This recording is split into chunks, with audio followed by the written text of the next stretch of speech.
You didn't get much of a honeymoon because the things that stuck in people's craw a little bit were some of the things that you signed up to in those coalition agreements, cancelling the smoke-free generation or putting forward the treaty principles bill, some of the things that the coalition partners were wanted and you sort of had to sign up to or felt you did.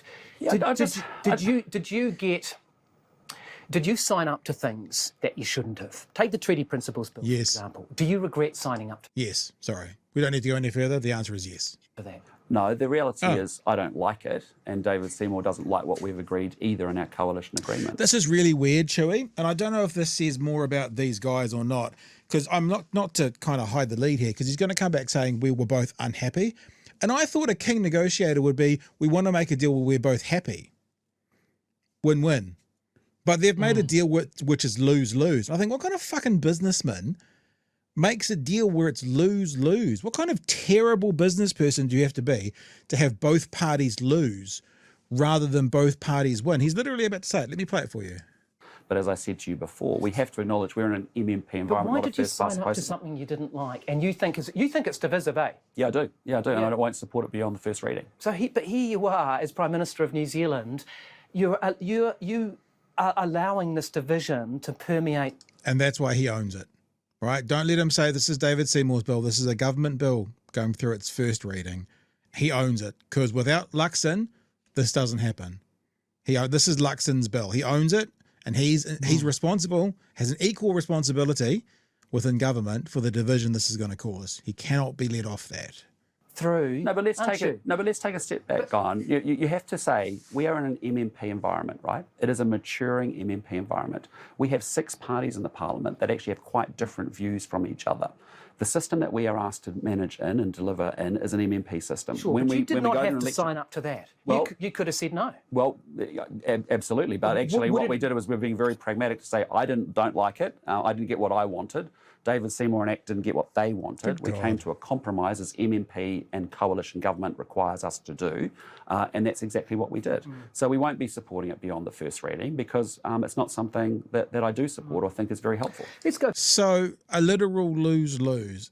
His business bona fides, he keeps talking about them. He talked quite a lot about them in this conversation as well. And as good a businessman as he is, he can come in a negotiation to a lose-lose, Chewy.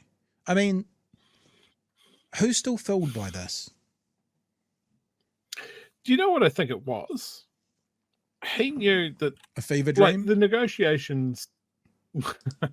negotiations themselves didn't go on for that long. But I remember, as always, people bang on about how long the negotiations were. And I think he was negotiating with David Seymour and a clock. Yeah.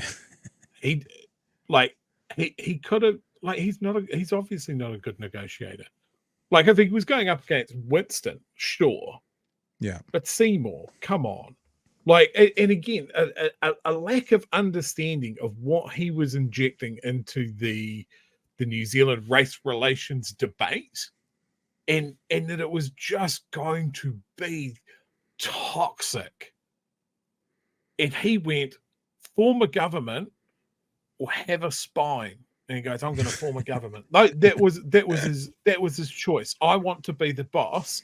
I want my knighthood. Damn the torpedoes. It doesn't matter. I'm pretty sure I can manage this. I've got no experience in it, but I'm going to give it a go.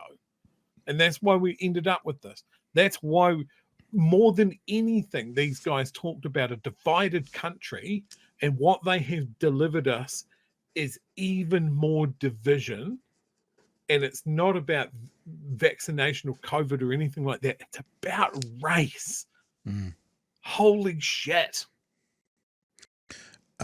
You're right. He needs to own it.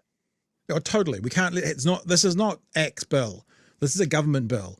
And without Luxon, this doesn't go through. And we've said this umpteen times, right? He wanted power more than doing the right thing. I mean, he just said that the bill that we're supporting through is divisive. He is okayed creating and causing division in this country for the sole purpose of enabling him to be Prime Minister. Let's not get it twisted.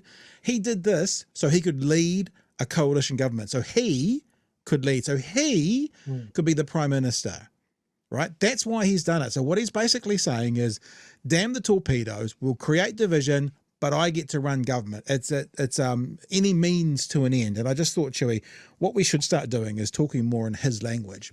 What it feels like is ACT and New Zealand First have actually executed a hostile takeover of National.